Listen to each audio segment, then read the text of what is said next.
اب ہم تفسیر دیکھتے ہیں. ان اللہ لا یستحیی ان یضرب مثلا ما بعوضۃ فما فوقها، بے شک اللہ نہیں شرماتا اس بات سے کہ وہ کوئی مثال بیان کرے جو مچھر کی ہو یا اس سے بڑھ کر. اللہ سبحانہ وتعالی نے قرآن مجید میں لوگوں کو سمجھانے کے لیے طرح طرح کی مثالیں دی ہیں. ان مثالوں میں مکھی کا ذکر بھی آتا ہے اور مکڑی کا بھی آتا ہے. تو بعض لوگ جن کا مطلب یا مقصد یا غرض قرآن سے کوئی سبق حاصل کرنا نہ تھا، بلکہ وہ صرف یہ دیکھ رہے تھے کہ قرآن میں اور کیا آتا ہے یا کون سی چیزیں ایسی ہیں کہ جس میں ہم کوئی شوشہ اٹھا سکتے ہیں، یا یہ کہ ان میں کوئی کمی یا خامی ڈھونڈ سکتے ہیں کہ جس کی بنا پر ہم یہ کہہ سکیں کہ اس میں تو کوئی خاص ایسی چیز ہے نہیں، اور یہ ایسا اللہ کا کلام کیسے ہو سکتا ہے جس میں مکھی اور مکڑی اور ان چیزوں کا ذکر ہے.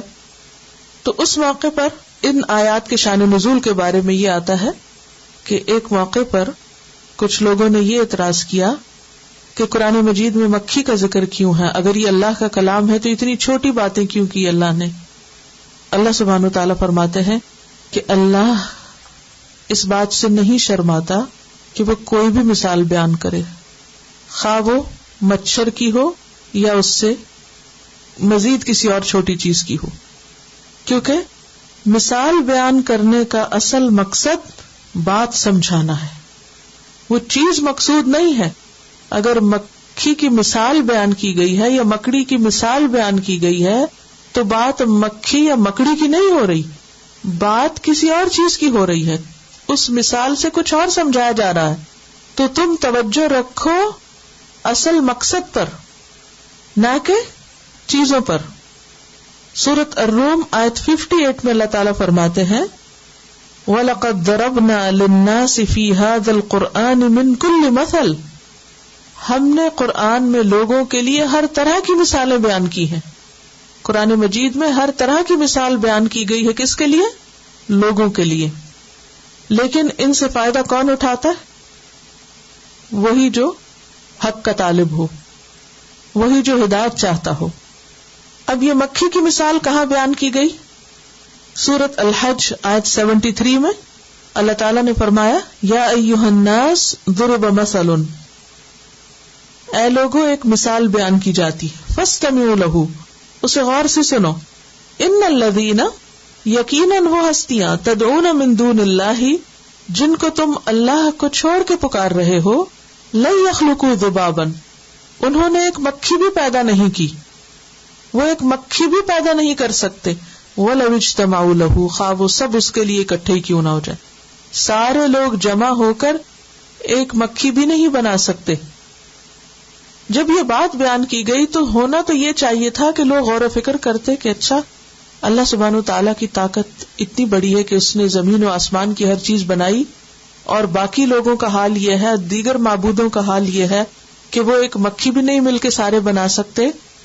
تو یہاں انہیں سمجھنے کی ضرورت تھی کیا چیز؟ اللہ کی عظمت. لیکن انہوں نے اصل سبق حاصل کرنے کی بجائے کس بات پر اعتراض کر دیا کہ اوہو یہ مکھی کا لفظ کیوں آ گیا یہاں.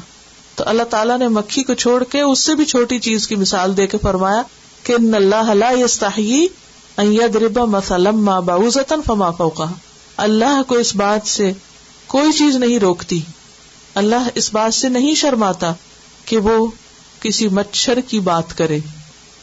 فما فوقها، یا کوئی چیز اس سے بھی بڑھ کر ہو، یا اس سے بھی زیادہ حقیر ہو، اس سے بھی چھوٹی ہو. اور فوقہ کا ایک معنی کیا ہے؟ جو مچھر کے اوپر ہو. اور قرآن کی جو حکمتیں ہیں اور قرآن کے جو معجزات ہیں وہ دن بدن جتنا علم بڑھ رہا ہے اتنے ہی معجزات اس کے اور کھل کھل کے سامنے آ رہے ہیں. تو لیٹلی سائنٹسٹ نے یہ ڈسکور کیا کہ مچھر کے پر کے اوپر ایک اور چھوٹا سا کیڑا ہوتا ہے جس کا پورا ریسپریٹری سسٹم ہوتا ہے اور لائف کے جتنے بھی سسٹم کام کرتے ہیں وہ سارے اس کے اندر ہوتے ہیں، لیکن نیکڈ آئی سے نظر بھی نہیں آتا. یعنی آپ یوں کہیں جیسے مچھر کی جوں ہوتی، مچھر کا پر نہیں ہم کو نظر آتا صحیح، تو اس کے اوپر جو چھوٹا سا حقیر سا کیڑا ہے، وہ کس کو دکھے گا؟ تو اللہ تعالیٰ فرماتے ہیں کہ اللہ کو اس سے کوئی شرم نہیں آتی کہ وہ مچھر کا ذکر کرے یا پھر اس کے اوپر جو چیز چمٹی بیٹھی ہے اس کا ذکر کرے، اس سے بھی چھوٹی چیز کا ذکر کرے، کیونکہ اصل مقصود تو بات سمجھانا ہے. اگر کوئی بات مچھر کے ذکر سے سمجھ آئے تو مچھر بھی کوئی معمولی چیز نہیں. اور اگر دیکھا جائے تو مچھر کہاں کوئی چھوٹی چیز ہے. مچھر کے جو کام ہے اور مچھر کی جو ساخت ہے اس پر آپ جتنا بھی غور کریں کم ہے. انشاءاللہ لیسن کے بعد آخر میں تھوڑی سی تفصیل کا ذکر کروں گی اگر وقت ہوا، ورنہ بعد میں صحیح. آپ کو معلوم ہے کہ نمرود جیسے بادشاہ کی وفات کیسے ہوئی تھی، جو اپنے آپ کو خدا سمجھتا تھا اور کہتا تھا کہ میں زندگی دیتا ہوں اور میں موت دیتا ہوں. اس کی اپنی موت مچھر کے ناک میں چلے جانے سے واقع ہوئی. تو مچھر جو بظاہر چھوٹی سی چیز نظر آتی ہے انسان کو بسا اوقات کتنا زچ کر دیتا ہے.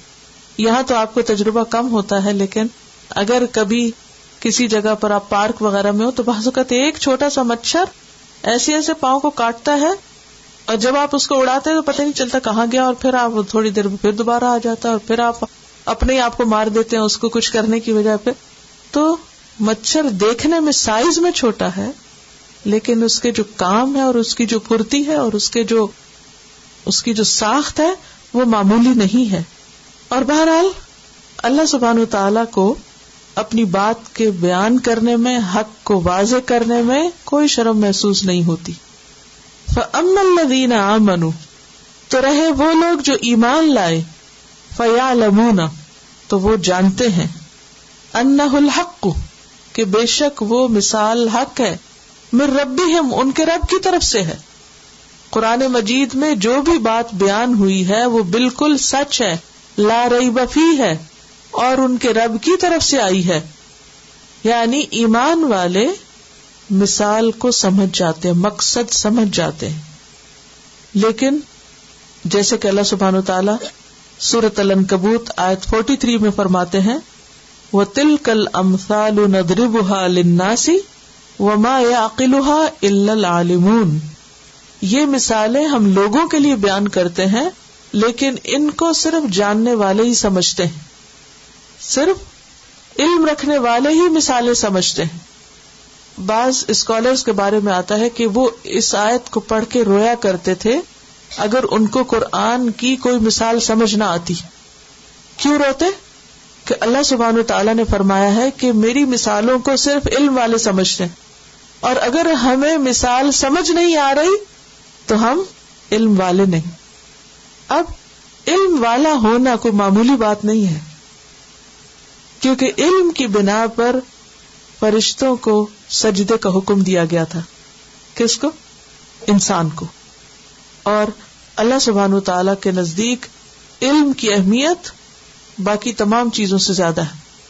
تو ہمیشہ مسلمانوں کے اندر عزت اور وقار کا ایک سمبل رہا ہے نالج. لیکن جب لوگوں کے اندر ایمان کمزور ہوا اور دنیا مطلوب ہوئی تو پھر علم والوں کی قدر نہ رہی، اور اس کے مقابلے میں کس کی قدر ہو گئی زیادہ؟ مال کی یا مال والوں کی. تو جو ایمان والے ہیں وہ جانتے ہیں کہ یہ سب حق ہے، ان کے رب کی طرف سے ہے.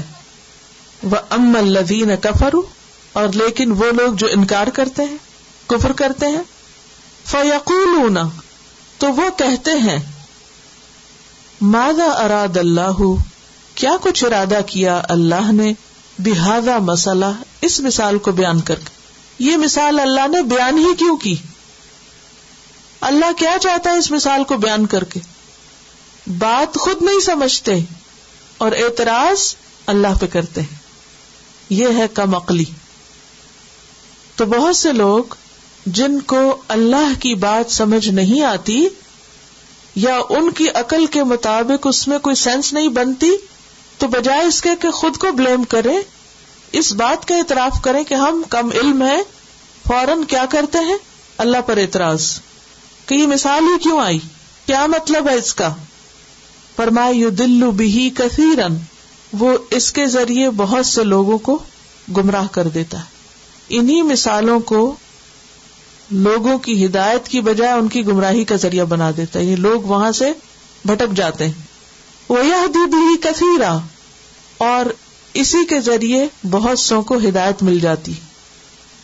مثالیں اللہ لوگوں کو بات سمجھانے کے لیے دیتا ہے، لیکن جب کچھ لوگ نہیں سمجھتے تو وہ ان کے لیے فتنہ بن جاتی. اور کیوں نہیں سمجھتے؟ کیونکہ غور و فکر نہیں کرتے یا سمجھنا چاہتے نہیں.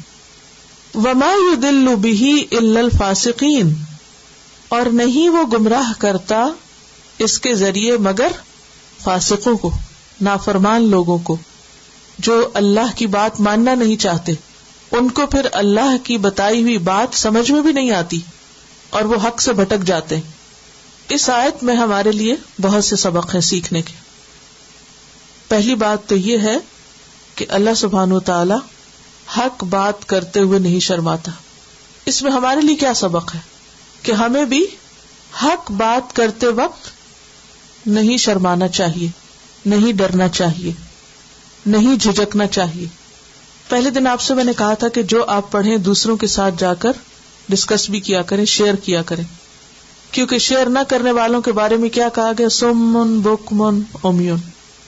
وہ حق سنتے نہیں، وہ حق کی بات کرتے نہیں، وہ حق دیکھتے نہیں، غور و فکر نہیں کرتے. اور یہ کس کی صفت تھی؟ منافقین کی، کہ دنیا بھر سے دلچسپی ہے، ایک اگر ان کو انٹرسٹ نہیں تو کس سے؟ اللہ کی بات سے. تو بات یہ ہے کہ ہمیں اس سے بہت بڑا سبق ملتا ہے کہ حق بات کرنے کے لیے ڈرنا جھجکنا نہیں چاہیے. سچی بات خواہ وہ چھوٹی سی کیوں نہ ہو، خواہ وہ مچھر جتنی کیوں نہ ہو یا اس سے بھی چھوٹی کیوں نہ ہو، خیر کی بات آگے پہنچانے میں کوئی شرم نہیں، حق بات کرنے میں کوئی شرم نہیں. نبی صلی اللہ علیہ وسلم نے خاص طور پر انصار کی عورتوں کی صفت بیان کی تھی. کسی کو معلوم ہے کیا صفت بیان کی تھی انصار کی عورتوں کی؟ کہ وہ حق معلوم کرنے میں شرم نہیں کھاتی، شرماتی نہیں. اچھا، بعض اوقات ایسا ہوتا نا کہ ہمیں دین کی کوئی بات پتہ نہیں ہوتی لیکن ہم شرم کے مارے پوچھتے نہیں. کیا سوچتے ہیں؟ لوگ کہیں گے اس کو اتنا بھی نہیں پتا، اتنی چھوٹی سی بات اور اتنی بوڑھی ہو گئی اور اتنی بڑی ہو گئی اور اس کو ابھی تک نہیں پتا. ایسا نہیں سوچنا چاہیے. انسان کو ہمیشہ کھلے دل اور کھلے ذہن کے ساتھ رہنا چاہیے. اگر کوئی ہنسے بھی کوئی بات نہیں. بعض اوقات ایسا ہوتا ہے جیسے آپ کی گروپ سٹڈی ہوتی ہے تو کوئی ایک شخص کوئی چھوٹی سی بات پوچھ لیتا اور باقی ہنسنا شروع کر دیتے ہیں. یہ ہنسنا نہیں چاہیے. ہر ایک کو آزادی ہونی چاہیے کہ اس کے دل میں جو سوال ہے، جو بات ہے، وہ پوچھ لے. اچھا، بہت سے لوگ جب میں سوال کرتی ہوں جواب نہیں دیتے. کیوں نہیں دیتے؟ پتا ہوتا ہے پھر بھی نہیں دیتے. کیوں؟ شرماتے ہیں، جھجکتے. اچھا، جھجکتے کیوں ہے کہ ہائے اور کیا کہیں گے کوئی. لیکن اگر بات درست ہو تو کبھی نہ جھجکا کریں، اپنے اندر کریج پیدا کریں. ٹھیک ہے؟ کیونکہ جو بات سچ ہے، سچ کا بہت وزن ہے، خواہ وہ رائی کے دانے برابر ہی کیوں نہ ہو. آپ کو معلوم ہے جس کے دل میں رائی کے دانے برابر بھی ایمان ہوگا وہ ایک دن جہنم سے نکال لیا جائے گا. اس کا مطلب ہے کہ سچی بات، خالص بات، اچھی بات خواہ وہ چھوٹی ہی کیوں نہ ہو، اس کا بہت بڑا وزن ہے. تو ان اللہ لا یستحی ان یضرب مثلا ما بعوضۃ فما فوقها. دوسری بات یہ ہے کہ اچھی بات کون سی ہوتی ہے، یعنی اچھا کلام کون سا ہوتا ہے. اس میں 4 چیزیں ہوتی ہیں. نمبر 1، علم پر مبنی ہو، یعنی کون سی بات کرتے ہوئے نہیں شرمانا چاہیے جو علم پر مبنی ہے. نمبر 2، وہ سچی ہے. نمبر 3، نیت اچھی ہے پیچھے کرنے میں. بعض اوقات آپ کسی کو کوئی اچھی بات بتاتے ہیں تو وہ کیا کرتے ہیں؟ ناراض ہو جاتے ہیں. تو آپ کو نہیں ڈرنا چاہیے. کیوں؟ اس لیے کہ آپ کی نیت بہت اچھی تھی اور علم کی بات ہے اور سچی بات ہے. اور ایک اور چیز یہ کہ الفاظ اچھے ہونے چاہیے. بعض اوقات ہم ایک بہت اچھی بات کر رہے ہوتے ہیں مگر جو الفاظ کا چناؤ ہے وہ کیسا ہوتا ہے؟ انتہائی بھونڈا. اس کے نتیجے میں کہتے ہیں دوسرے شخص کے کانوں پہ وہ الفاظ ہتھوڑے کی طرح پڑتے ہیں اور وہ حق نہیں سننا چاہتا. ٹھیک ہے؟ تو ایک اچھی بات کی کیا خوبی ہے؟ نمبر 1، علم کے ساتھ ہو. نمبر 2، سچائی پر مبنی ہو. نمبر 3، نیت اچھی. اور نمبر 4، ارادہ اچھا ہو، الفاظ اچھے ہوں. پھر اس کے بعد آپ دیکھیے کہ فَأَمَّا الَّذِينَ آمَنُوا فَيَعْلَمُونَ أَنَّهُ الْحَقُّ مِن رَّبِّهِمْ. ایمان والوں کی خوبی یہاں بیان کی گئی ہے کہ وہ اللہ پر اعتماد کرتے ہیں، وہ اللہ کی باتوں کو سچا سمجھتے ہیں، وہ اللہ کی بات میں شک نہیں کرتے، یعنی مومن اللہ کی باتوں پر اعتراض نہیں کرتا۔ تیسری بات، وَأَمَّا الَّذِينَ كَفَرُوا فَيَقُولُونَ مَاذَا أَرَادَ اللَّهُ بِهَذَا مَثَلًا، انکار کرنے والے کفار و منافقین اللہ کی باتوں پر اعتراض کرتے ہیں، اللہ کی بات پر اعتراض کرتے ہیں، اس کا مذاق اڑاتے ہیں، اس کو حقیر سمجھتے ہیں، کیونکہ اسٹائل آپ دیکھیں نا، ماذا اراد اللہ بہذا مثلا، کیا مطلب ہے، کیا مقصد ہو، واٹ ڈز اٹ مین، یہ کیا ہے، it doesn't make any sense, یہ کیوں کہا، وہ کیوں کہا، انہیں اللہ کی باتوں پر اعتراض ہوتا ہے۔ یہ کوئی جرت نہیں، یہ کوئی بریوری نہیں، یہ کوئی انٹیلیجنس نہیں کہ انسان اللہ کی بات پر اعتراض شروع کر دے اور کہے کہ میں تو بہت انٹلیکچوئل ہوں، میں تو ہر ایک کو چیلنج کر سکتا ہوں، اور نعوذ باللہ میں تو اللہ کی بات کو بھی چیلنج کر سکتا ہوں۔ یہ کوئی عقل مندی نہیں۔ اس کا یہ مطلب نہیں کہ ہم بلائنڈلی ہر چیز کو بغیر سوچے سمجھے کہ بس ٹھیک ہی ہے، نہیں، آپ اپنی آنکھیں کھولیں، آپ سوچیں، غور کریں، اور اگر نہیں سمجھ آئے تو کیا کہیں کہ ابھی میری عقل کم ہے، میں اس قابل نہیں ہوئی کہ اس کو سمجھ سکوں، یہ نہیں کہ اللہ کی بات میں کوئی گڑبڑ۔ اچھا، ایسا ہوتا ہے نا جب ہم چھوٹے ہوتے ہیں، کوئی چیز اوپر رکھی ہوتی ہے تو پھر ہم سے اٹھائی نہیں جاتی، ہم اوپر کرتے ہیں ہاتھ، پھر کیا کرتے ہیں، اپنے پنجوں پہ کھڑے ہوتے ہیں اور اوپر کرتے، پھر اس پہ، پھر ہم ایک اور چیز لاتے، اس پہ چڑھتے، پھر جا کے چیز اٹھاتے، ہے نا؟ تو اسی طرح ہماری عقل بھی کبھی چھوٹی ہوتی ہے، وہ سمجھ نہیں آتی، تو پھر ہمیں کوشش کرنا چاہیے، اچھا ابھی نہیں سمجھ آئی، اگلی دفعہ پھر سے، اگلی دفعہ پھر سے۔ جیسے کسی بھی علم میں آپ دیکھیے، کوئی بھی آپ کتاب پڑھتے ہیں، کوئی بھی سبجیکٹ آپ پڑھتے ہیں، میتھمیٹکس پڑھے، کیمسٹری پڑھے، کچھ بھی پڑھے، ضروری تو نہیں ہوتا کہ پہلی دفعہ میں ساری باتیں سمجھ آ جائے، اور اگر نہیں سمجھ آتی تو پھر آپ کیا کہتے ہیں، یہ انہوں نے غلط لکھا ہے، یہ نہیں کہتے، کیا کہتے ہیں، ابھی مجھے سمجھ، اچھا پھر میں فریش صبح میں پڑھوں گی، دوبارہ پڑھوں، پھر آپ کسی اور سے پوچھتے، اچھا آپ مجھے سمجھائیے، مجھے سمجھ میں نہیں آیا، ادھر دیکھتے ہیں، اس سے پوچھتے، کوشش کرتے، اسٹرگل کرتے ہیں، لیکن یہ نہیں کہتے کہ یہ سب بے وقوف ہیں جنہوں نے کتابیں لکھ دی۔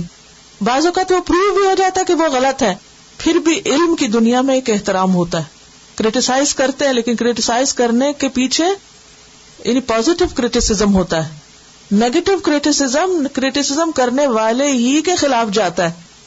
تو اسی طرح دین کی کوئی بات سمجھنے کے لیے سوال کرنا برا نہیں، اور انشاءاللہ آپ دیکھیں گے کہ فرشتوں نے بھی اللہ سبحانہ وتعالیٰ سے سوال کیا تھا اور اپنی رائے کا اظہار کیا تھا۔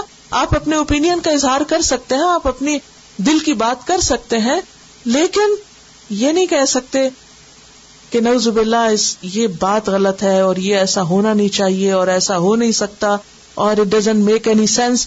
یہ مومن کا طریقہ نہیں ہوتا۔ تو مومن کون ہے؟ جو اللہ کی بات کا احترام کرتا ہے۔ اس کے برعکس منافقت کیا ہے؟ اللہ کی بات پر اعتراض، اس کا مذاق، اس کو حقیر سمجھنا۔ یضل بہ کثیرا ویہدی بہ کثیرا، یہاں آ کے فرق ہو جاتا ہے۔ اللہ بہت سے لوگوں کو اسی کے ذریعے ہدایت دے دیتا ہے اور بہت سو کو گمراہ کر دیتا ہے۔ اب یہ تو سمجھ میں آتا ہے کہ بہت سے لوگ ان مثالوں سے ہدایت پا جاتے ہیں، لیکن کچھ کو اللہ گمراہ کیوں کر دیتا ہے؟ اس میں اللہ کا قصور ہے؟ نہیں، اللہ تعالیٰ نے خود وضاحت کر دی، وَمَا يُضِلُّ بِهِ إِلَّا الْفَاسِقِينَ، وہ صرف فاسقوں کو گمراہ کرتا ہے۔ فاسق کون ہے؟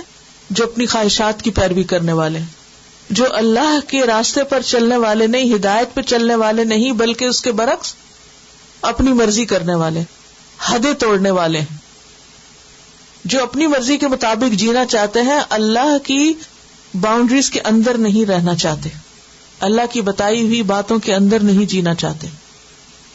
ایسے لوگوں کو ہدایت نہیں ملتی۔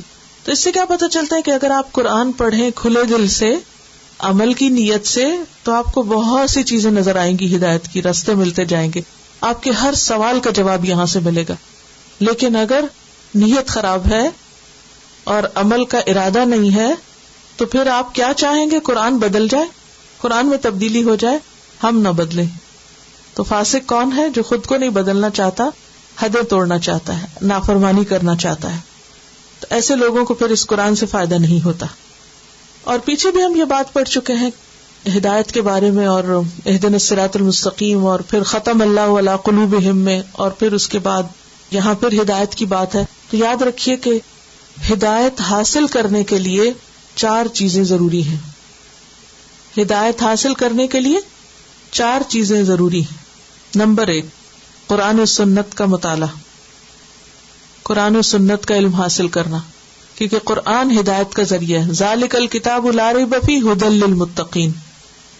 نمبر 2، کائنات میں غور و فکر.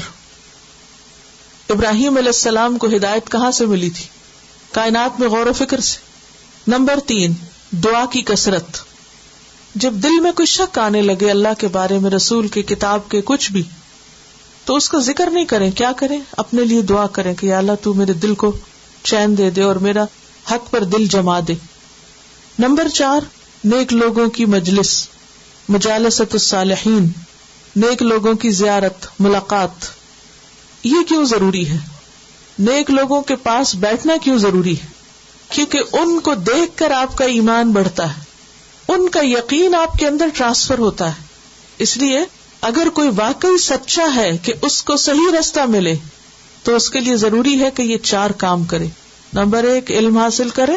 نمبر 2، غور و فکر کی عادت ڈالے. نمبر 3، دعا کرے. اور نمبر 4، نیک لوگوں کی مجلس میں بیٹھے. اپنے آپ کو چیک کر لیجئے. آگے چلتے ہیں کہ اللہ سبحانہ تعالیٰ نہیں گمراہ کرتا اس سے مگر فاسقوں کو. کون ہے فاسق؟ اب ان کی مزید کچھ وضاحت کر دی گئی. الذین، وہ لوگ، ینقضون، جو توڑتے ہیں، عہد اللہ، اللہ کے عہد کو، من بعد میثاقہ، اس کے پکا کرنے کے بعد. پکا کرنے کے بعد عہد توڑتے ہیں. یہ فسق کی علامات ہیں، فاسق ہونے کی علامتیں. سوال یہ ہے کہ اللہ کا عہد کون سا ہے؟ کون سا ہے کووننٹ آف اللہ؟ اللہ کے ساتھ کیا ہوا عہد. یہ ہے وہ فطری عہد جو انسانوں کو پیدا کرنے کے بعد ان سے لیا گیا تھا. کب؟ دنیا میں آنے سے پہلے ہم سب سے. اس کا ذکر سورۃ الاعراف 172 میں ملتا ہے. وَإِذْ أَخَذَ رَبُّكَ مِن بَنِي آدَمَ مِن ظُهُورِهِمْ ذُرِّيَّتَهُمْ وَأَشْهَدَهُمْ عَلَىٰ أَنفُسِهِمْ أَلَسْتُ بِرَبِّكُمْ قَالُوا بَلَىٰ شَهِدْنَا أَن تَقُولُوا يَوْمَ الْقِيَامَةِ إِنَّا كُنَّا عَنْ هَٰذَا غَافِلِينَ.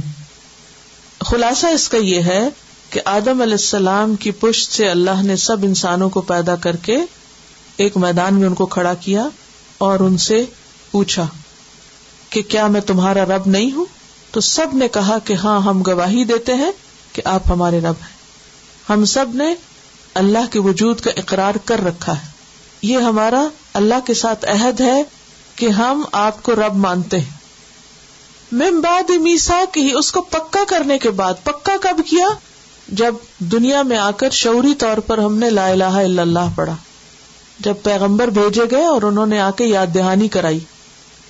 تو فاسق وہ لوگ ہیں جو اللہ سے کیے ہوئے عہد کو پکا کر کے لا الہ الا اللہ پڑھ کر اللہ کو ایک مان کر پھر اس کی نافرمانی کرتے ہیں، پھر اس کی بات نہیں مانتے. اور کیا کرتے ہیں؟ وَيَقْطَعُونَ، اور وہ کاٹ دیتے ہیں. کیا کاٹتے ہیں؟ مَا أَمَرَ اللَّهُ بِهِ أَن يُوصَلَ، جو اللہ نے حکم دیا کہ اس کو جوڑا جائے.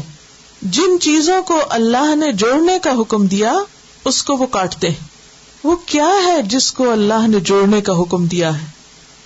نمبر 1، رشتہ داروں کے ساتھ جڑنا.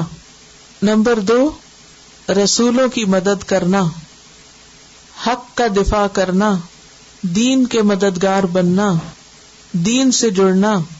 تو آپ یوں کہہ لیجئے، اللہ سے جڑنا، دین سے جڑنا، اللہ کے بندوں کے حقوق کا خیال کرنا، خصوصاً رشتہ داروں کا. یہ امر اللہ ہے. اللہ نے ہمیں انہی باتوں کا حکم دیا نا. جن چیزوں کا اللہ نے حکم دیا کہ ان کو جوڑا جائے ان کو وہ کاٹ دیتے ہیں. تعلقات کاٹ دیتے ہیں، رشتہ داروں سے، ہمسایوں سے، یتیموں سے، مسکینوں سے. دین سے رشتہ کاٹ دیتے ہیں، انڈیپینڈنٹ لائف گزارتے ہیں، اپنی منمانی کرتے ہیں. وَيُفْسِدُونَ فِي الْأَرْضِ، یہ تیسری علامت ہے فاسقوں کی کہ وہ زمین میں فساد کرتے ہیں. فساد گناہوں کے نتیجے میں ہوتا ہے. جب انسان اللہ کی مرضی کے خلاف جاتا ہے تو فساد ہوتا ہے، اور مراد اس سے ہے جیسے قتل و غارت، تباہی کرنا، لوگوں کے اخلاق بگاڑنا، یعنی ہر طرح کرپشن پھیلانا. اور کرپشن دو طرح کی ہوتی ہے، ذہنی اور حصی اور مانوی. حصی کرپشن کیا ہے؟ یعنی ہر چیز کے اندر بگاڑ، ہر چیز میں فساد، نہ کھانے کی کوئی چیز سلامت ملے اور نہ پہننے کی اور نہ فضا اور نہ ہوا، خود زمین کو بگاڑ کے رکھ دیا. آپ دیکھیں کہ اس وقت جو انوائرنمنٹ کے مسئلے ہیں کہ اس زمین کو اللہ نے ہمارے لیے کافی رکھا تھا، زندوں کے لیے بھی مردوں کے لیے بھی، جو مر جائے اس کو دفنا بھی دو اور جو زندہ ہے وہ اس میں سے کھائیں بھی اور اپنے سب کام کریں، اس میں سے چیزیں اگائیں بھی، اس پہ گھر بنائیں بھی، اس پہ چلے پھریں، سب کام اس پہ کریں. لیکن ہم نے زمین کے ساتھ کیا کیا؟ اس ہفتے میں کسی نے مجھے کچھ انفارمیشن بھیجی کہ صرف کینیڈا کے اندر ہر سال 125 ملین ٹوتھ برش ویسٹ میں جاتے ہیں، زمین میں دفن ہوتے ہیں. 125 ملین سٹکس. اب دیکھیے ایک سال میں 125 ملین برش اگر بنتے ہیں، ٹوتھ برش، اور ہم میں سے ہر ایک سال میں کتنے برش بدلتا ہے؟ 2-3 تو بدلتے ہی ہیں نا، کم سے کم. اور کچھ لوگوں نے تو رنگ رنگ کے رکھے ہوتے ہیں، جو جب گئے بازار کوئی نئی برانڈ نکلی، کوئی نیا چیز نظر آئی، بس خرید لی کہ شاید اس سے معلوم نہیں کیا ہوگا. پھر کچھ دن دیکھا وہ تو ٹھیک نہیں، اس کو پھینکا، اس کو اٹھایا، اس کو پھینکا. کچھ لوگ تو ویسے ہی ڈسپوزیبل یوز کرتے ہیں، اٹھایا پھینکا. آپ خود سوچیں کہ ہم زمین میں کیا ڈال رہے ہیں؟ کیا یہ فساد نہیں؟ کیا یہ بگاڑ نہیں؟ پھر اسی طرح جو کچھ ہم اگا رہے ہیں اس میں آپ دیکھیے کہ جو فرٹیلائزر جس قسم کے ڈال رہے ہیں زمین میں، اس سے زمین کا حال کیا ہو رہا ہے. پھر اس کے بعد جو پودوں کی مختلف اقسام جن کو جینیٹیکلی ٹریٹ کر رہے ہیں، ان کو مختلف طریقوں سے جو انسان مختلف چیزیں پیدا کر رہا ہے، اس کا نتیجہ کیا نکل رہا ہے، اس کے ہیلتھ کے اوپر کیا ایفیکٹس آ رہے ہیں. یہ کیا ہے؟ حصی فساد ہے جس کو ہم دیکھ سکتے ہیں. وجہ کیا ہوتی ہے اس کی؟ خواہشات کی پیروی، کہ انسان اپنی مرضی کے مطابق جینا چاہتا ہے. اب کیا ہے جی، ہمارا جی چاہتا ہے کہ اس سائز کا، اس شیپ کا ہم کو تربوز ملے جو ہمارے اس ڈبے میں آ جایا کرے. جی ہاں، لان میں جو پیسٹیسائڈ یوز کرتے ہیں اس سے جو نقصان ہو رہا ہے، اور اسی طرح سمندر میں آپ دیکھیے مچھلیوں کو جو نقصان پہنچ رہے ہیں. یعنی کوئی ایک جگہ نہیں، آپ اس سبجیکٹ کو چھیڑ کے تو دیکھیں. لامتنا اینڈ لیس مسائل انسان نے اپنے لیے پیدا کر لیے ہیں، اور آئندہ جنریشنز کو ہم کیا دے کر جا رہے ہیں، ان کے لیے زمین کی کیا حالت چھوڑ کے جا رہے ہیں، یہ ہم سب کو سوچنا چاہیے. تو یفسدون فی الارض، یہ کب ہوتا ہے؟ جب انسان کے اندر خدا کا خوف نہیں ہوتا، جب انسان اللہ کی اطاعت کے مطابق زندگی بسر نہیں کرتا. اب مثال کے طور پہ آپ دیکھیے کہ بہت سے لوگ سنت کا مذاق اڑاتے ہیں، اور اس میں سب سے زیادہ کیا کہتے ہیں؟ بس تمہیں تو اس سنت کا پتہ ہے کہ مسواک کرنا ہے. حالانکہ اس سٹک کو دیکھیے اور مسواک کو دیکھیے. مسواک آپ استعمال کریں گے جیسے ٹری کی شاخ ہے، جتنا آپ استعمال کرتے جائیں گے وہ ساتھ ساتھ ڈیزالو ہوتا جائے گا، واپس زمین میں ویسے ہی چلا جائے گا. نو پولوشن، کچھ بھی نہیں. انسانوں نے جو کچھ بنایا وہ اس کو ڈمپ کرنا اور اس کو ختم کرنا مصیبت ہو گیا. لیکن اللہ سبحانہ وتعالیٰ نے جو کچھ اگایا، جو کچھ بنایا، وہ پھر ریسائیکل ہو جاتا ہے، وہ خود بخود دوبارہ ڈیزالو ہو جاتا ہے، پھر واپس انسان استعمال کر لیتا ہے. تو یہ مسائل سب سے زیادہ کب ہوئے؟ جب انسانوں نے خواہشات کے لیے جینا شروع کیا، اپنی مرضی کے مطابق دنیا کو دیکھنا چاہا ہے اور اللہ کی مرضی بھول گئے. اولئک هم الخاسرون، یہی لوگ وہی دراصل خسارے والے ہیں. اولئک، یہ ہے وہ لوگ، دیکھو ان کو، ہم وہی ہیں. یہ جو ہم دوبارہ آیا اولئک کا کیا مطلب ہے؟ اس کا حصر کے لیے، یعنی دے آر دا ونز، یہی تو ہیں الخاسرون، جو خسارہ اٹھانے والے، نقصان اٹھانے والے، لوزرز ہیں. اچھا، ہمارے ہاں لوزر کس کو کہتے ہیں؟ جس کو دنیا میں کوئی نقصان ہو جائے، کوئی بینک کرپٹ ہو جائے، کوئی اس کے پیسے چلے جائیں، کوئی اور یعنی دنیاوی اعتبار سے. لیکن اللہ کے نزدیک خاسرون کون ہے؟ جو فاسق ہیں، جو اللہ کی حدیں توڑ کر اپنی خواہشات پہ جیتے ہیں، اور اس کا نتیجہ کیا ہے؟ نقصان.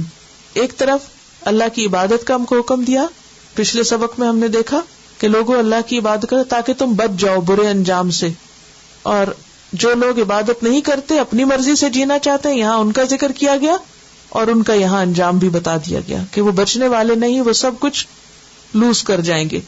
تو اس آیت سے ہمیں چند ایک باتیں پتہ چلتی. نمبر 1 یہ کہ ہمیں اللہ کے ساتھ عہد کر کے اس کو توڑنا نہیں چاہیے. خواہ وہ عہد الست ہو، لا الہ الا اللہ کا وعدہ ہو، یا پھر عام روزمرہ زندگی میں وہ وعدے جو ہم نے اللہ کا نام لے کر کیے۔ نمبر 2 یہ کہ ہمیں جن چیزوں کا اللہ نے جوڑنے کے لیے کہا ان کو جوڑ کے رکھنا چاہیے، انہیں کاٹنا نہیں چاہیے۔ نمبر 1 اللہ سے تعلق جڑا ہونا چاہیے۔ نمبر 2 اللہ کے بندوں کے ساتھ تعلق اچھا ہونا چاہیے، قطع رحمی سے پرہیز کرنا چاہیے۔ لیکن بہت سے لوگ رشتہ داری کاٹنے کے لیے، تعلقات خراب کرنے کے لیے بہت سے عذر بہانے تراش لیتے ہیں۔ مثلا اکثر خاندانوں میں دیکھا گیا کہ ضرور کوئی نہ کوئی کسی نہ کسی سے ناراض ہوتا ہے، یعنی ہارڈلی آپ کو کہیں لوگ ایسے ملیں گے کہ جو یہ کہیں کہ ہمارا سارا گھرانہ، خاندان، برادری، فیملی سب ایک دوسرے سے بہت خوش ہیں، کوئی مسئلہ ہی نہیں ہمارے خاندان میں۔ ڈھونڈے سے ایسے لوگ نہیں ملیں گے آپ کو۔ اب اگر کسی کو کہا جائے کہ نہیں، رشتہ داروں کا بہت حق ہے اور انسانوں کا حق ہے، معاف کر دینا چاہیے، تعلقات اچھے رکھنے چاہیے، 101 عذر تراش کر رکھتے ہیں اور اپنے آپ کو جسٹیفائی کرتے کہ نہیں، ہم نے جو کیا صحیح کیا۔ چند ایک عذر ان کے کیا ہوتے ہیں، مثلا کہتے ہیں ہم نے نہیں تعلق توڑا، وہی نہیں ملتے ہم سے، ان دوسروں کو بلیم کر دیتے ہیں، وہ ہمیں کبھی نہیں فون کرتے، ہم ہی ہر وقت کرتے رہے، ہم کیوں کریں، ہمیں کیا پڑی کہ ہم ہی جوڑیں، ہمیں نہیں ضرورت ان کی، ہم جی رہے ہیں، کھا رہے ہیں، اپنے آپ کو ہم چلا سکتے ہیں، ہمیں ان کی ضرورت ہی نہیں ہے۔ رشتہ داروں سے جوڑنا کسی ضرورت کے لیے نہیں ہوتا، یہ اللہ کا حکم ہے کہ ایسا کرو۔ پھر آپ دیکھیں کہ بعض اوقات بچوں کے رشتے ہوتے ہیں خاندان میں، کسی وجہ سے نہیں بنتی، کیا نتیجہ نکلتا ہے؟ بچوں کی لڑائی میں ماں باپ لڑ پڑتے ہیں، ہوتا نا، چاہے وہ کوئی شادی بیاہ ہو یا ویسے ہی۔ عام طور پہ آپ نے دیکھا ہوگا کہ جب بچے آپس میں لڑتے ہیں تو بڑے بھی لڑ پڑتے، وہ ان سے بڑھ کے بچے بن جاتے ہیں۔ جی ہاں، بڑوں کو بڑا ہی رہنا چاہیے۔ بڑا بننے کے لیے لمبا قد نہیں، زیادہ عمر نہیں، زیادہ مال نہیں، دل بڑا ہونا چاہیے۔ جب تک دل نہیں بڑا ہوتا اس وقت تک آپ بڑے نہیں بن سکتے۔ لکھ لیجیے یہ بات، بڑا وہ ہوتا ہے جس کا دل بڑا ہوتا ہے، وہ نہیں جس کا بینک بیلنس زیادہ ہو یا جس کا گھر بڑا ہو کئی ایکڑ میں، وہ بڑا انسان ہو گیا نہیں۔ بڑا کون ہے؟ جس کا دل بڑا ہے، اور جس کا دل بڑا ہوتا ہے وہ سب کو معاف کر دیتا ہے، وہ سب کچھ اندر ڈال کے بھول جاتا ہے، بس ختم۔ پھر اسی طرح جائیداد کی تقسیم، اگر اس میں کوئی اونچ نیچ ہو جائے تو لوگ کیا کرتے ہیں؟ سلام کلام بند، قطع تعلق کی، اور بہت زبردست جواز دیتے ہیں۔ انہوں نے ہمارے پر بہت زیادتی کی، ہم اتنے بغیرت ہے کہ اب بھی ان کے پیچھے جائیں، اب نہیں ہم بولیں گے اس۔ بھائی بھائی سے ناراض ہو جاتا ہے چند چیزوں کی خاطر۔ رشتہ زیادہ عزیز ہے، انسان قیمتی ہے یا جائیداد قیمتی ہے؟ جائیدادیں تو آنی جانی چیز ہے، انسان چلے جائے تو نہیں آتے، انسان زیادہ قیمتی ہے۔ پھر اسی طرح بعض اوقات ماں باپ میں آپس میں نہیں بنتی، ہسبینڈ وائف میں نہیں بنتی، اچھا اس کا کیا نقصان ہوتا ہے؟ وہ صرف خود نہیں آپس میں بگاڑتے ہیں، بچوں کو بھی ساتھ بگاڑ دیتے ہیں، ان کی بھی پارٹی کر دیتے ہیں۔ ماں اپنی طرف کھینچتی، باپ اپنی طرف کھینچتا ہے، اور وہ کہتا ہے نہیں تم نہیں، تو خبردار جو تم ماں سے ملی، خبردار جو ماں کہتی خبردار جو تم باپ سے ملی، اگر باپ سے ملی تو مجھ سے نہیں ملنا۔ کئی یہ کہانیاں ایسی، یعنی ماں باپ کا حق سب سے بڑا ہے، لیکن مفسد کیا کرتے ہیں، فاسق کیا کرتے ہیں، اللہ کی حدیں توڑ کر خون کے رشتوں کو کاٹ کے رکھ دیتے ہیں۔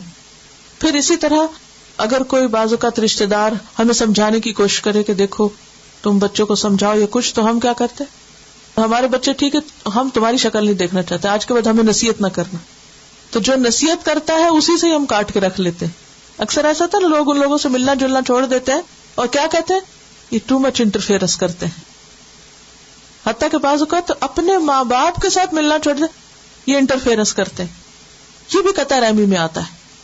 پھر اسی طرح بعض اوقات یہ ہوتا ہے کہ بہن بھائیوں میں کوئی زیادہ مال و دولت والا ہو جاتا ہے تو وہ غریب بہن بھائیوں سے ملنا چھوڑ دیتے ہیں، ایسے لوگ بھی ہوتے ہیں، وہ ان کو انٹروڈیوس ہی نہیں کرتے، وہ اپنے سرکل میں، کیونکہ اب ان کا سرکل ڈفرنٹ ہو گیا نا، کیونکہ ان کے پاس بہت بڑا گھر ہے، بہت بڑی بڑی گاڑیاں، اب ان کا ملنا جلنا اپنے ہی جیسے گھروں والوں اور اپنی گاڑیوں جیسے گاڑیوں والوں سے اب ان کی دوستی ہے، وہیں آنا جانا ہے، مخصوص سرکل بن جاتا ہے۔ اب کیا ہے، اتنے میں کوئی غریب، کوئی ایسا بہن بھائی اگر کہیں بیچ میں آ جائے کسی شادی بیاہ میں کسی اجتماعی موقع پر تو اس کو اگنور کر دیا جاتا ہے کہ گویا یہ ہمارا کچھ لگتا ہی نہیں. یہ بھی ایک طرح سے کاٹنا ہے, اس کو اس کا حق نہ دینا. پھر آپ دیکھیں کہ بعض اوقات لوگ رشتہ داروں پر تعویذ گنڈے کا الزام لگا کے ان سے کاٹ لیتے ہیں. کیسے؟ یہ میری بہو جو ہے نا تعویذ کرتی, اب اس کا گھر میں آنا بند ہے. یہ فلاں جو ہے نا میری ساس جو ہے نا یہ کچھ پڑھ کے میرے میاں پہ بھونکتی ہے, لہٰذا میں میاں کو نہیں ملنے دیتی اس سے. کتنی عام ہے یہ کہانیاں. اس کے گھر نہ جانا, وہ کھانے میں کچھ کھلا دے گا. کرتے ہیں نا ایسے لوگ. میں اس کے گھر نہیں جاتی, اور جاؤں گی تو کھاؤں گی کچھ نہیں, کیونکہ وہ کچھ پلا دیں گی, وہ کچھ پھونک دیں گی. صرف ایک وسوسہ جس کی بعض اوقات کوئی حقیقت نہیں ہوتی, اور پھر خسر پسر ہو رہی ہوتی ہے, دیکھو کیا کھلایا, کیا تھا اس میں, وہ فلاں چیز. بدگمانی, صرف بدگمانی, یہ سب شیطان کی طرف سے ہوتا ہے. تو یہ سب کیا ہے؟ دراصل اللہ کی نافرمانی. پھر اسی طرح اگر کسی کی مثلا شادی ہوئی, بچے نہیں ہوئے, اب ہر ایک پوچھتا ہے بچے کیوں نہیں ہوئے. اب ایسے لوگ کیا کرتے ہیں, سب سے ہی کٹ جاتے. وہ کہتے ہیں کسی سے ملنا ہی نہیں, جب ملیں گے تو وہ کہیں گے بچے کیوں نہیں ہوئے. وہ آنا جانا ہی چھوڑ دیتے ہیں لوگوں کے گھر. یہ بھی ایک سبب بن جاتا ہے قطع رحمی کا. اسی طرح آپ دیکھیں اور بھی بہت سی یہ مثالیں میں نے خاص طور پر اس لیے دی ہیں کہ یہ ہم عام طور پر جو ہمارا سوشل سرکل ہوتا ہے نا, اس میں کہیں نہ کہیں سن بول دیکھ رہے ہوتے ہیں. جب کوئی ایسی عذر بہانہ پیش کرے تو اس کو آپ سٹاپ کریں کہ ان وجوہات کی بنا پر رشتے نہیں کاٹے جا سکتے.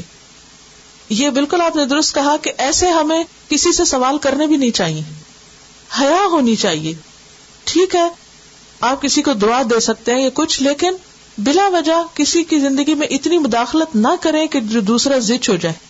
لیکن بھلے کوئی سوال کرے یا نہ کرے, مگر یہ سبب نہیں, یہ جینوئن عذر نہیں ہے کسی سے ملنا چھوڑنے کا کہ ملیں گے تو وہ مجھ سے پوچھیں گے تو لہٰذا ملے نہیں. ایسی چیزوں پر جہاں ان کو رکنا چاہیے وہاں ہمیں بھی کچھ صبر کر لینا چاہیے, اگنور کر دینی چاہیے. یہ چھوٹی چھوٹی باتیں جو ہیں ان کو ایک طرف کر دینا چاہیے. تو وَيَقْطَعُونَ مَا أَمَرَ اللَّهُ بِهِ أَن يُوصَلَ وَيُفْسِدُونَ فِي الْأَرْضِ, اور وہ زمین میں فساد پھیلاتے ہیں. جب اللہ سے عہد توڑ دیا جائے, اللہ سے تعلق توڑ دیا جائے, جب بندوں کے ساتھ زیادتیاں کی جائیں تو نتیجہ کیا ہوگا؟ فساد, بگاڑ. اور الٹیمیٹ اینڈ کہاں جا کر ہوگا؟ اولئک ھم الخاسرون. نہ دنیا ہی ملی نہ آخرت.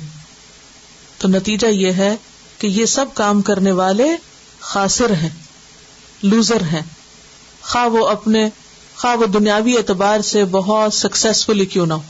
کیونکہ بعض اوقات لوگ سب سے کاٹ کے اپنے بزنس میں بعض اوقات بہت ایکسل کر جاتے ہیں, تو وہ کیا کہتے ہیں ہمیں تو بہت کچھ مل گیا, ہمیں اب کسی کی پرواہ نہیں, ضرورت نہیں.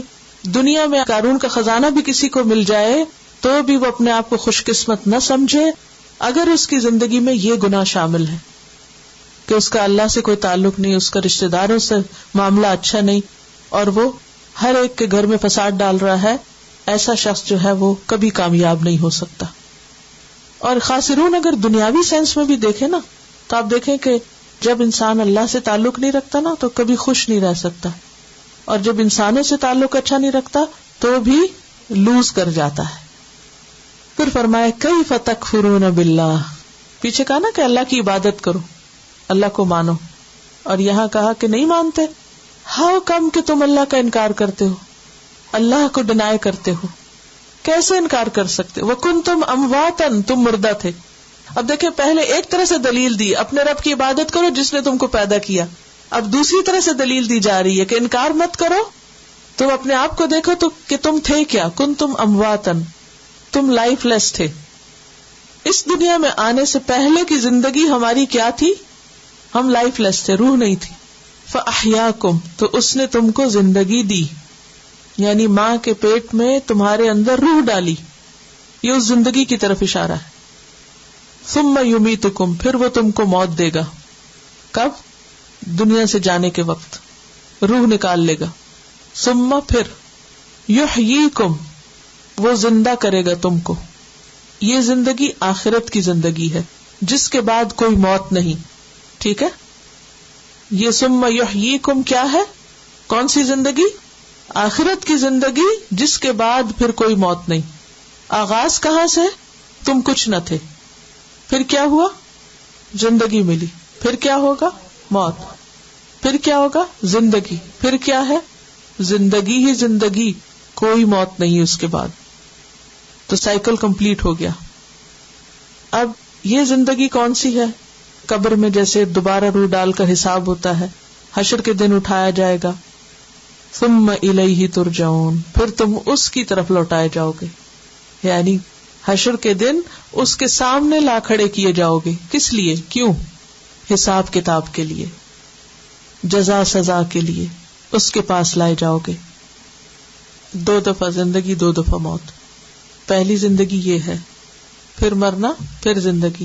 اور اس سے پہلے کی موت تھی، یعنی آغاز موت سے ہے، پھر زندگی، پھر موت، پھر زندگی، اور زندگی ہی زندگی. برزخ کی زندگی، قبر کی زندگی برزخ کی زندگی ہے. پھر اٹھائے جائیں گے، پھر مریں گے نہیں، پھر دوبارہ کوئی موت نہیں، کیونکہ موت کو ایک مینڈے کی شکل میں لایا جائے گا اور ذبح کر دیا جائے گا. اور جنت والے ہمیشہ جنت میں، جہنم والے جہنم میں. That is the end of story. تو یہاں پر اللہ کے وجود کے اقرار کے لیے ایسا سوال کیا گیا کہ جس کے بارے میں انسان لاجواب ہو جاتا ہے. پہلے تو اللہ کے وجود کو، توحید کو ثابت کیا گیا تھا تخلیق سے، اور یہاں تخلیق اور موت، حیات اور موت دونوں سے، کیونکہ یہ کام اللہ کے بغیر کوئی کر سکتا ہی نہیں. اسی لیے ابراہیم علیہ السلام نے نمرود کو کیا کہا تھا؟ میرا رب کون ہے؟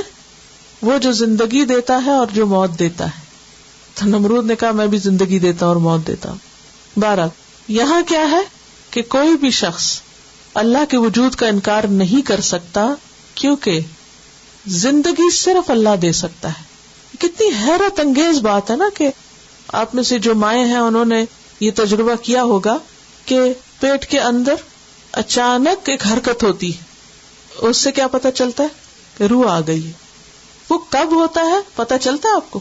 کب آیا فرشتہ، کب پڑی جان، کچھ پتا نہیں. ماں کو خود نہیں پتا کہ یہ کیسے ہوا، کب ہوا، کس نے کیا. کسی انسان نے نہیں کیا، ماں نے خود نہیں کیا. اور بعض اوقات تو کیا تھا، سوتے سوتے آنکھ کھل جاتی ہے کہ جیسے کچھ اندر حرکت کر رہا ہے. وہ حرکت زندگی ہے، وہ زندگی کی علامت ہے، لائف ہے. یہ صرف اللہ کرتا ہے. اور اگر آپ دیکھیے کہ بعض اوقات زندگی جب نہیں پڑتی، روح نہیں پڑتی، تو وہ بچہ باہر آ جاتا ہے، جنین ابارٹ ہو جاتا ہے جب اس کے اندر لائف نہیں ہوتی.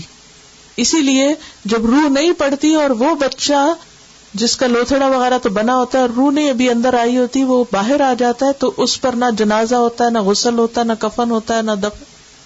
اس کو جہاں مرضی آپ ڈال دیں. ہاں ایک دفعہ اگر روح آ گئی اور پھر وہ مرا اندر یا باہر تو پھر معاملہ فرق ہے. لیکن یہاں کیا حکم ہے؟ جس چیز پر یہاں توجہ دینے کی ضرورت ہے وہ کیا ہے کہ اللہ وہ ہے جو زندگی بخشتا ہے، جو موت دیتا ہے، اور موت کے بعد پھر وہ زندگی دے سکتا ہے. قیامت کے دن بھی وہی اٹھائے گا. منکرین مکہ کیا، کافرین مکہ کہتے تھے من یحیی العظام وہی رمیم، کون ان ہڈیوں کو زندہ کرے گا جب یہ پرانی ہو جائیں گی. قل یحییھا الذی انشأھا اول مرہ، کہہ دیجئے ان کو زندہ کرے گا وہی جس نے پہلی دفعہ زندگی دی تھی. وہو بکل خلق علیم، وہ تخلیق کا ہر کام جانتا ہے. تو اس آیت سے جو اہم ترین بات ہمیں پتہ چلتی ہے وہ یہ کہ اللہ کا انکار کرنا درست نہیں، اور اللہ کے وجود پر دلیل کیا ہے؟ انسان کی اپنی زندگی اور موت کا نظام. اور دوسری بات یہ جو آیت کے آخری حصے سے پتہ چلتی ہے کہ انسان جہاں سے آیا ہے وہیں واپس جانا ہے. اللہ کی طرف سے آئے ہیں، اسی کے پاس واپس جانا ہے. لہٰذا اس زندگی میں بھی ہمیں اللہ کی مرضی کے مطابق کام کرنے چاہیے. کیا ہم اپنی مرضی سے آئے؟ کیا اپنی مرضی سے جائیں گے؟ جب وہ لایا آ گئے، جب وہ لے جائے گا چلے جائیں گے. نہ آنے میں مرضی نہ جانے میں مرضی. تو اس زندگی میں بھی مرضی نہیں کرنی چاہیے. اس میں کس کی مرضی ہونی چاہیے؟ اللہ کی، جس نے زندگی دی، تاکہ قیامت کے دن وہ ہم سے پوچھے کہ بتاؤ اب تمہاری مرضی کیا ہے. لیکن اگر ہم اس زندگی میں اپنی مرضی کرتے رہے تو وہاں پھر ہماری مرضی نہیں پوچھی جائے گی. اور آخری آیت، هو الذی، وہ اللہ وہ ذات ہے خلق لکم جس نے پیدا کیا تمہارے لیے بنایا کیا ما فی الارض جو بھی زمین میں ہے جمیعاً سارے کا سارا سب کچھ. ذرا گنے تو صحیح کہ زمین میں کیا کچھ ہے, خواہ وہ نباتات ہیں یا حیوانات ہیں یا کھانے کی چیزیں ہیں. سورۃ فصلت میں آتا ہے وقدر فیہا اقواتہا, ساری روزی بندوں کی اس کے اندر رکھ دی اللہ نے, ہمارے لیے بنایا. ثم استوى الى السماء پھر آسمان کی طرف متوجہ ہوا, فسواہن 7 سماوات اور ان کو 7 آسمان درست طور پہ بنا دیا. تو اس سے کیا پتہ چلتا ہے کہ زمین آسمان سے پہلے بنی ہے, اور پہلے کی بات اس لیے بھی کی گئی کہ انسان کو قدر ہو اللہ کی نعمتوں کی, اللہ کے احسانات کا شکر گزار ہو کہ جس نے انسان کے لیے اتنا کچھ بنایا. کتنی محبت ہے اللہ کو اپنے بندوں سے, کیا کچھ اس نے نہیں دیا. اور یہ بھی پتہ چلتا ہے کہ یہ زمین کس کے لیے بنی, انسان کے لیے بنی, اور جو کچھ اس میں ہے انسان ہی کا ہے کہ وہ اس سے فائدہ اٹھائے, وہ اسے استعمال کرے, ایکسپلور کرے. وَهُوَ بِكُلِّ شَيْءٍ عَلِيمٌ اور وہ ہر چیز کو جاننے والا ہے, اسے ہر بات کا پتہ ہے. سورۃ یونس آیت 61 میں آتا ہے وَمَا يَعْزُبُ عَنْ رَبِّكَ مِن مِّثْقَالِ ذَرَّةٍ فِي الْأَرْضِ وَلَا فِي السَّمَاءِ تیرے رب سے کوئی چیز چھپی ہوئی نہیں, خواہ وہ ذرہ برابر ہی کیوں نہ ہو, نہ آسمان میں نہ زمین میں. سورۃ آل عمران میں آتا ہے ان اللہ لا يخفى علیہ شیء فی الارض ولا فی السماء اللہ پہ کچھ بھی چھپا ہوا نہیں, نہ آسمان میں اور نہ زمین میں. سورۃ الطلاق آیت 12 میں آتا ہے وان اللہ قد احاط بكل شیء علما اللہ نے ہر چیز کا احاطہ کر رکھا اپنے علم کے اعتبار سے, اللہ کا علم ہر چیز پر چھایا ہوا ہے. ولا يحيطون بشيء من علمه الا بما شاء اور بندوں کا علم کتنا ہے, بس جتنا اللہ ان کو دے دے. اس آیت سے بھی ہمیں بہت اہم سبق ملتے ہیں. نمبر 1 کہ یہ اللہ کا احسان ہے کہ اس نے ہمیں انگنت نعمتیں دی. ہر احسان کا ایک بدلہ ہوتا ہے, جواب ہوتا ہے. ہمیں اس احسان کا جواب کس طرح دینا چاہیے کہ ہم اس کے بن جائیں جس نے ہمیں یہ سب کچھ دیا. جس نے ہمیں سب کچھ دیا ہم اس کے بنے, بجائے اس کے کہ ہم ان چیزوں کے بن جائیں جو اس نے ہمارے لیے بنائی تھی. یہ سب کچھ اللہ نے کس کے لیے بنایا, ہمارے لیے. ہم ان چیزوں کے لیے یا یہ ہمارے لیے, لیکن اب تو ترتیب الٹ نظر آتی. ایسا لگتا ہے کہ جیسے ہم ان کے لیے بنے, کیونکہ انہی چیزوں کے ہو کے رہ گئے. گھر میں کھڑے ہو کر اپنے وجود کو غور کیجیے کہ یہ گھر آپ کے لیے یا آپ اس گھر کے لیے. یہ کیا ہوتا ہے کہ گھر آپ کے لیے, اور اس کا کیا مطلب ہے کہ آپ اس گھر کے لیے, کہ آپ کے بغیر گھر نہ چلے. بزنس آپ کے لیے ہے اور آپ بزنس کے لیے ہے, کیا مطلب ہے, ان دونوں میں فرق کیا ہے؟ بزنس آپ کے لیے نہیں, آپ اس سے فائدہ اٹھائیں, اس کو سنبھالیں, دیکھیں, لیکن آپ بزنس کے لیے کہ آپ کی زندگی میں بزنس کے سوا کوئی چیز ہی نہ رہے. گھر آپ کے لیے ہے ٹھیک ہے, لیکن آپ گھر کے لیے کا مطلب کہ آپ کے بغیر آپ گھر کے علاوہ کچھ اور سوچ ہی نہ سکے. بچے آپ کے لیے یا آپ بچوں کے لیے, کیا فرق ہے؟ فرق یہ ہے بچے آپ کے لیے ٹھیک ہے, لیکن آپ بچوں کے لیے اس طرح کہ آپ کی زندگی میں بچوں کے سوا کچھ اور رہی نہ اللہ کا حق, نہ بندوں کا حق, کچھ اور تیسری چوتھی بات سوچے ہی نہ. فرق نظر آ رہا ہے, سمجھ آ رہی؟ تو اللہ نے زمین ہمارے لیے بنائی ہے, ہمیں ان چیزوں کے لیے نہیں بنایا کہ ہم انہی میں کھو کے رہ جائیں اور بھول جائیں کہ دینے والا کون ہے. ٹھیک ہے, تو مطلوب, مقصود, محبوب کون ہونا چاہیے؟ ان چیزوں کا بنانے والا, نہ کہ یہ چیزیں ہماری مطلوب, مقصود اور محبوب ہو جائیں. ایک اور بہت اہم بات یہ پتہ چلتی ہے کہ ہمیں اللہ سے ڈرنے کی ضرورت ہے, کیونکہ وہ ہر چیز کو جانتا ہے, ظاہر باطن ہر چیز اس کے سامنے ہے. اچھا, یہ جو بات ہو رہی تھی نا, پیچھے میں نے بات کر رہی تھی کہ ہر چیز ہمارے لیے, اس پہ بڑا اچھا ایک شعر ہے. جانور پیدا کیے تیری وفا کے واسطے, چاند سورج اور ستاروں کو ضیاء کے واسطے, یعنی روشنی کے لیے, کھیتیاں سبز کی تیری غذا کے واسطے, یہ جہاں تیرے لیے اور تو خدا کے واسطے. یعنی یہ ساری چیزیں ہماری خدمت کر رہی ہیں اور ہمیں کیا کرنا ہے, اپنے رب کی عبادت کرنی. تو اے لوگوں, اپنے رب کی عبادت کرو, کیونکہ اس نے تمہیں بھی بنایا اور جو کچھ زمین میں ہے وہ بھی تمہارے لیے بنایا. اب تم ان کے نہیں رہو، اپنے رب کے ہو جاؤ، اور اس سے ڈرو کیونکہ اس کو سب پتا ہے کون کہاں ڈنڈی مار رہا ہے۔ وآخر دعوانا ان الحمد للہ رب العالمین، سبحانک اللہم وبحمدک، نشہد ان لا الہ الا انت، نستغفرک ونتوب